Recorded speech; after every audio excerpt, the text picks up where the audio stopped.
మీరు కడగబడాలి. మీరు నా దేహమును చూస్తున్నారు కానీ నేను మీ అంతరంగమును చూస్తానని దేవుడు మాట్లాడుతున్నారు. పరిశీలి ఏం చూస్తున్నారండి? యేసు ప్రభు యొక్క దేహాన్ని చూస్తున్నారు. దేహమును చూస్తుంటే దేవుడేమో హృదయాన్ని చూస్తున్నాడు. వాళ్ళు ఫోటో తీస్తున్నాడు, ఈయన స్కానింగ్ చేస్తున్నాడు. దేవుడు చెప్తున్న మాట, దేవుని గురించి మాట్లాడాలనుకున్నారు, నీవు స్నానం చేయలేదనే మాటను గురించి దేవుడు చెప్తున్నాడు. అసలు మీ హృదయం ఎంతవరకు కడగబడాల.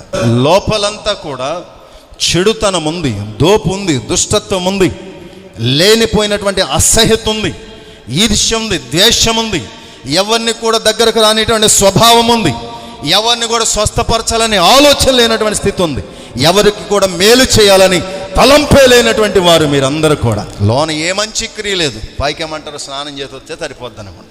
స్నానం చేసి వచ్చామా, మనం స్కానింగ్ తీయబడి రావాలి, లోపం మీద ఉంటే సరి చేసుకొని రావాలి. దేవునికి స్తోత్రం కలుగునుగాక. హల్లెలూయా. స్కానింగ్ ఏది? దేవుని వాక్యమే.